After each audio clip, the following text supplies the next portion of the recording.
Passage aux 32 heures de travail hebdomadaire, la CGT veut-elle planter la reprise? C'est pas moi qui le dis, c'est Valérie Pécresse, notamment la présidente de la région Île-de-France. Jean-Pierre Mercier, délégué syndical central CGT chez PSA, est avec nous. Bonsoir Jean-Pierre. Bonsoir. Merci d'être avec nous. Je rappelle que vous travaillez à PSA Poissy. Et puis Aurélien Véron, vice-président d'Objectif France, est également avec nous. Bonsoir mon cher Aurélien Véron. Bonsoir. Et merci aussi d'être là, bien évidemment. Bon, Jean-Pierre Mercier, pourquoi cette proposition de 32 heures de travail par semaine? Écoutez, c'est pas une revendication qui date d'aujourd'hui. Elle date déjà depuis un certain temps. Pourquoi? Tout simplement, c'est pour se partager le travail. Si ceux qui ont aujourd'hui un travail doivent travailler beaucoup plus, on entend la petite musique qui commence à tourner dans nos oreilles où il faut casser, soi-disant, le carcan des 35 heures, où on en est à parler à 60 heures par semaine, etc. Ça veut dire que ceux qui ont un travail aujourd'hui devraient travailler beaucoup plus, ce qui de toute façon mécaniquement va faire augmenter le chômage, sans parler des plans de licenciement qui sont aujourd'hui en discussion. Donc oui, il faut diminuer le temps de travail avec, je précise quand même, parce que ça va sans doute faire défriser certains, mais avec la même paye et des embauches correspondantes. Oui, parce que vous savez, du côté des travailleurs, on en a marre de crever, on en a marre de payer la crise dont on n'est pas responsable. Non mais d'accord, mais attendez, la crise d'abord pour l'instant, c'est vrai qu'il y a 12 millions de personnes au chômage partiel, on ne sait pas ce qui va se passer dans les semaines qui viennent. Mais là au moment où on se parle, la situation, la gravité en tout cas de la situation, on ne la ressent pas encore complètement. On va voir. Ben non, on ne la ressent pas encore complètement. 7% d'augmentation du chômage pour le mois d'avril. Et vous savez pertinemment qu'il y a des centaines de milliers d'intérimaires, de précaires qui ne vont pas retrouver du travail. Il y a les grands groupes comme Air France qui sont en train de mettre sur la table des plans de suppression d'emplois. Mais alors là, excusez-moi, mais faut qu'on soit quand même sérieux dans le débat. Justement, Jean-Pierre, je vous propose d'écouter Valérie Pécresse. Parce que Valérie Pécresse, elle a sorti une petite phrase il y a quelques heures qui n'est pas passée inaperçue. On écoute. Je crois qu'il y a clairement dans le pays des forces politiques qui veulent planter la reprise. Et c'est très dangereux. Les amis de M. Mélenchon, très clairement. Bon, elle pensait à vous. Elle pensait à vous, Valérie Pécresse. Moi, je ne suis pas forcément un ami de M. Mélenchon. Vous êtes dans le même camp. Maintenant, oui, je vois très bien qui elle veut pointer du doigt. Vous savez, c'est comment vous dire? Oui, c'est cette espèce aussi de propagande où la CGT c'est l'ennemi intérieur, c'est la CGT veut tuer le pays, veut empêcher la reprise économique, etc. Vous savez, il y a une crainte derrière tous ces responsables politiques.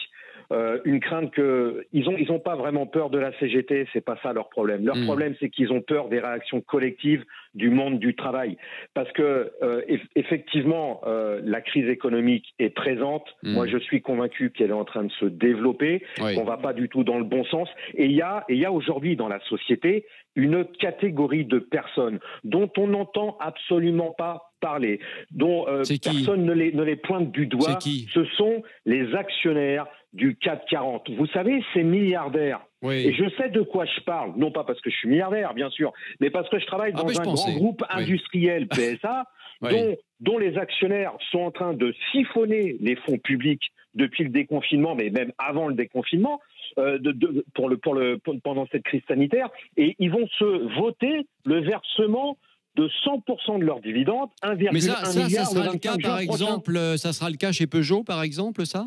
Bien sûr, ils vont se verser leurs dividendes. On a aussi entendu des actionnaires ou des grands patrons dire on réduit quand même ce que l'on devait gagner, c'est normal vu la situation. Alors peut-être qu'ils l'ont pas encore fait. Non mais je sais pas.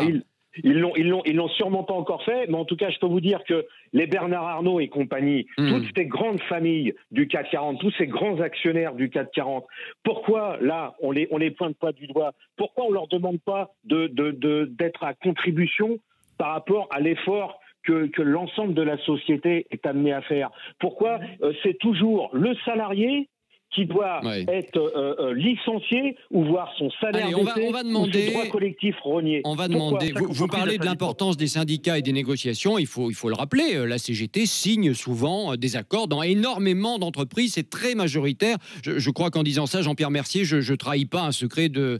Voilà, c'est un secret de polichinelle. Vous participez pleinement aux accords dans les entreprises régulièrement avec des signatures d'accords. Ça se passe plutôt bien globalement. On participe à la négociation, on participe aux discussions, bien sûr, et nous sommes convaincus, c'est peut-être ce qui fait un peu la différence avec Monsieur Laurent Berger, c'est que pour nous, on ne peut avoir, les salariés ne peuvent avoir gain de cause qu'à travers un rapport de force. Et ça, Jean-Pierre, une réaction évidemment, oui. Oui, non, faut arrêter de dire n'importe quoi. Moi, je l'ai vécu chez PSA, les 35 heures, la mise en place des 35 heures.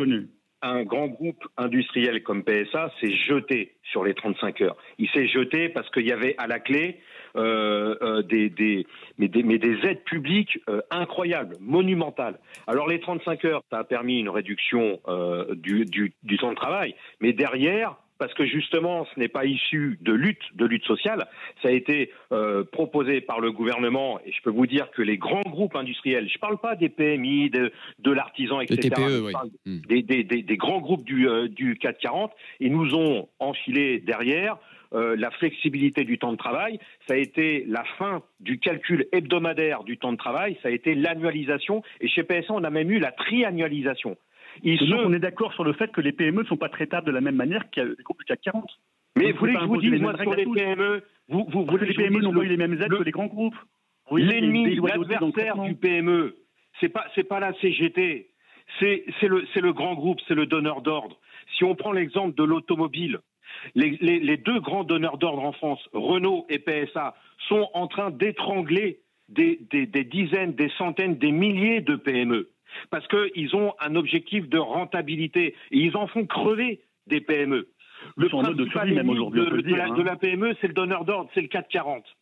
Ce que je ne comprends pas, Jean-Pierre, si vous le permettez, c'est pourquoi il y a toujours dans votre philosophie et dans votre pratique sociale l'exigence du rapport de force. Est-ce qu'il est inconcevable que dans une société qui nous réunit tous, nous sommes tous citoyens français, on puisse, avant de souhaiter le rapport de force, entrer dans des phases de négociation et de compromis? Mais surtout dans ce contexte-là. Parce que je vis pas dans un monde de bisounours, excusez-moi de vous le dire comme ça, mais c'est d'abord historique et c'est hyper actuel, c'est qu'on a en face de nous un patronat, des actionnaires qui fonctionnent sur la loi du profit, sur l'hyper-rentabilité, et qu'ils n'ont comme solution pour que leur entreprise soit encore plus rentable et plus rentable que leurs concurrents, c'est de baisser les salaires, d'augmenter le temps de travail, de rogner sur les droits collectifs. C'est un fait, c'est la loi du capitalisme. Ça, à part changer le système, on n'y peut rien. Et les décisions de l'État actionnaire de ces entreprises les a mises en grande difficulté. Et qu'aujourd'hui, leur survie se pose à horizon de quelques années. Ouais. Et donc, des groupes en bonne santé financière et économique. Et donc, c'est aux salariés de PSA et de Renault de se faire licencier, de voir diminuer leur salaire, de voir rogner leurs congés payés. Mais les actionnaires, on y touche pas. Si l'entreprise ferme, il n'y aura plus de salariés du tout. Mais les actionnaires, vous ne parlez jamais des actionnaires. Pourquoi vous ne parlez jamais des actionnaires? Pourquoi on ne leur demande rien? Mais un petit mot quand même de Jean-Pierre Mercier. Enquête de l'INSEE, 1% des plus riches en France, c'est sorti aujourd'hui, paient 30% de ce qu'ils gagnent en impôts. Ça représente 25% de l'impôt sur le revenu en France. C'est pas si mal que ça? Vous rigolez. Les riches aujourd'hui n'ont jamais aussi peu payé d'impôts de toute l'histoire. Voilà.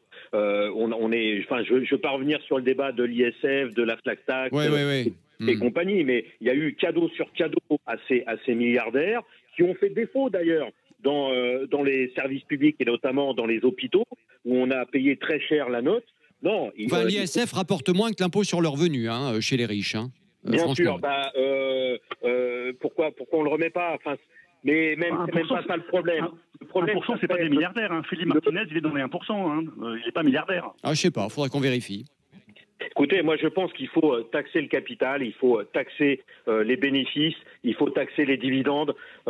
C'est vraiment scandaleux que dans cette société, il y en ait une toute petite minorité qui continue à se goinfrer à se goinfrer d'argent public, à se goinfrer sur le dos de l'ensemble du monde du travail, alors qu'on vit une crise sanitaire sans précédent et qu'on va vivre une crise économique extrêmement